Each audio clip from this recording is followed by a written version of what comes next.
il faut déjà savoir qu'il ne suffit pas de parler du tawhid en disant Allah a créé ceci, Allah a créé cela.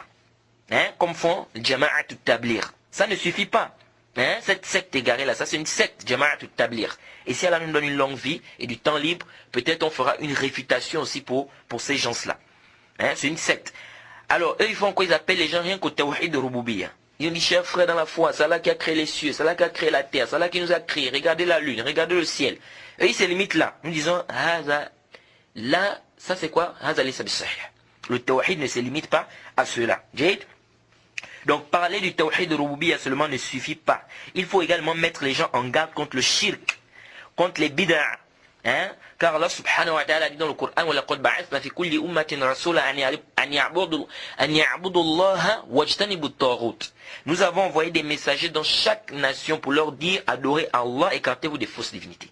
Adorez Allah, écartez-vous des fausses divinités. Donc ils ont ordonné le bien et ils ont interdit le mal.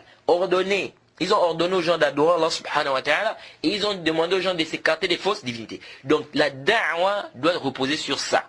Ordonner les gens le bien et interdire le mal. Quant au fait seulement d'ordonner le bien et dire qu'on ne doit pas interdire le mal parce que ça mène des divisions, ça mène des problèmes, ça c'est une parole qui est nulle et non avenue.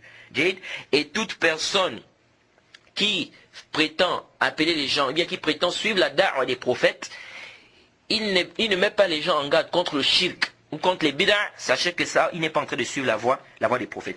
D'ailleurs, le prophète Mohammed, sallallahu alayhi wa sallam, il dit dans le hadith d'Abdullah ibn Amr ibn As, dans le Sahih Muslim, il dit ceci, ما من نبي إلا كان حقا عليه أن يدل أمته على خير ما يعلمه لهم وأن ينذرهم شر ما يعلمه لهم. Ça c'est un texte qui est sarih, qui est clair. Dans le Sahih Muslim, le prophète dit, il n'y a aucun prophète qui soit passé avant, sans que ce ne soit une obligation pour lui ou bien un droit pour lui d'indiquer sa communauté, n'est-ce pas, sur le bien qu'il connaît d'eux. Et de mettre en garde sa communauté sur le mal ou contre le mal qu'il connaît d'eux. De mettre en garde sa communauté. Donc ça veut dire que tous les prophètes, ils ont ordonné le bien et ils ont mis en garde. Quand on voit les gens aujourd'hui qui viennent, qui disent « Non, non, non, vous faites des mises en garde, c'est pas bon, vous aimez trop diviser les gens, vous divisez les musulmans, etc. » Nous disons « Ah, la qawlun batil » Tous les prophètes ont mis en garde. On doit mettre les gens en garde contre ce qui est mauvais. Ça c'est quoi? Ça c'est les principes du dîn. Donc venez dire aux gens que ça amène des divisions. C'est une parole qui est nulle, non avenue, et on rejette avec la toute dernière énergie. Nous devons mettre les gens en garde contre le shirk, contre les bid'ah. Donc venez dire aux gens que non, ça amène les divisions. Nous disons que ça, c'est pas une parole qui est acceptable. Et si on ne met pas les gens en garde contre les innovations, le shirk, quand est-ce que les gens vont connaître que ça c'est une innovation, ça c'est du shirk? Si tout le monde s'était, personne ne met pas en garde, ni contre le shirk, ni contre les bid'ah. Ça c'est le bolal.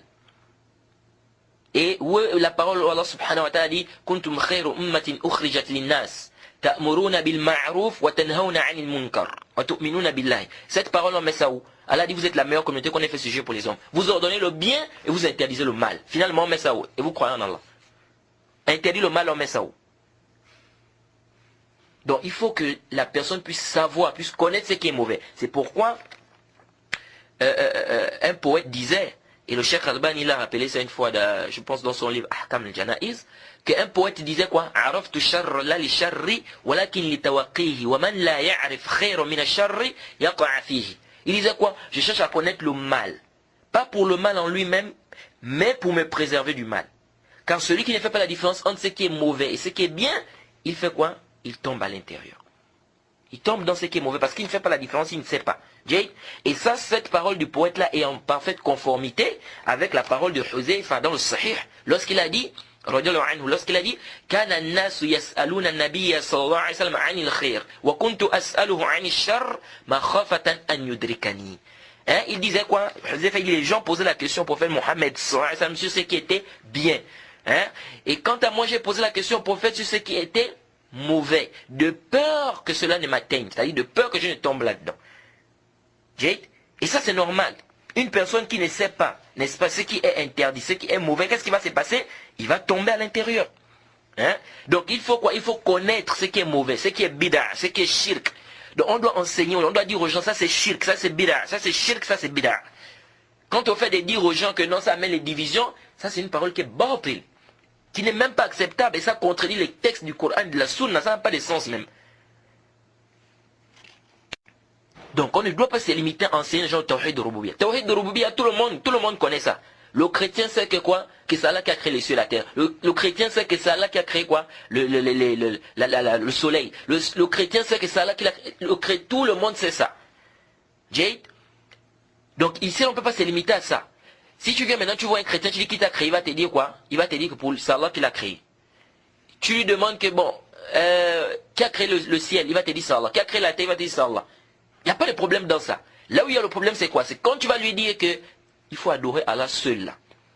Il va te dire oui, j'adore Allah seul. Mais tu le vois, il adore qui? Il adore Isa, il adore Jésus. Quand tu vas maintenant lui dire que Jésus c'est pas Allah, il ne faut pas adorer Isa, il ne faut pas adorer Jésus, ah, c'est là où le problème a commencé. C'est là où vous n'allez pas être d'accord.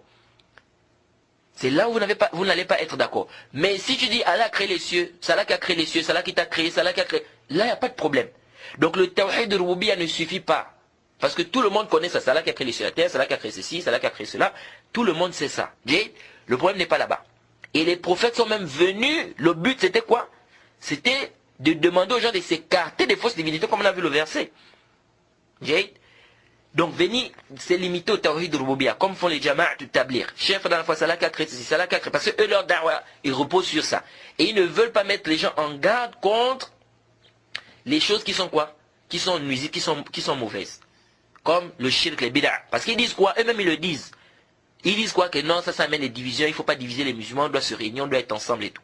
C'est pourquoi vous allez voir, quand ils font leur bayan, là ils ont des chapitres qu'ils ont déjà choisis. Ils ont pris leur livre, Riyad al-Salihin. Et ils ont des chapitres qu'ils ont déjà choisis là-bas.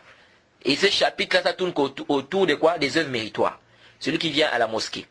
Quand il vient, il commence à faire le khutbah. Quand il commence à faire le bayan. Cher frère, notre bonheur ici-bas est dans le delà. Cher frère, notre bonheur ici-bas est dans le delà. C'est-à-dire, ils ont laissé même le khutbah tul haja que le prophète a enseigné.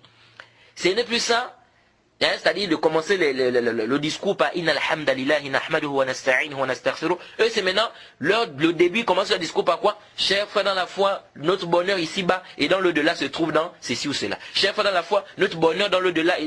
Vous avez eu ça où? Et ils vont t'amener quoi? Les mérites de la prière. Chef, dans la foi, le prophète a dit, ils vont lire un hadith qui parle des mérites, les mérites concernant la prière en groupe. Des mérites concernant ceci, concernant le jeûne. Les mérites, ils se limitent à quoi? Au fada, c'est-à-dire les mérites. Mais mettez les gens en garde contre le shirk, les bid'a. Dire que ce que vous faites là, c'est bid'a, c'est pas bon, laissez ça, le prophète n'a pas fait ça. Ça c'est shirk, il faut laisser ça, sinon vous allez en faire tout ça. Ça là, ils ne font pas ça. Et quand tu viens, tu leur demandes, ils disent non, il ne faut pas diviser les musulmans, on doit réunir les cœurs des gens, nous sommes des musulmans, nous sommes des frères, l'amour entre les musulmans. Le prophète a dit, l'un d'entre vous ne va pas aimer, l'un d'entre vous ne sera pas croyant jusqu'à ce qu'il va aimer pour son frère, ce qu'il aime pour lui. Ils vont t'amener que des hadiths qui vont dans ce sens-là. Nous disons ça, c'est une da'wa qui est à côté de la plaque. C'est-à-dire que c'est même pas un peu la da'wa du prophète Mohammed sallallahu alayhi wa sallam. Et je vous ai cité tout à l'heure le hadith, le prophète dit que tous les prophètes, ils ont mis en garde.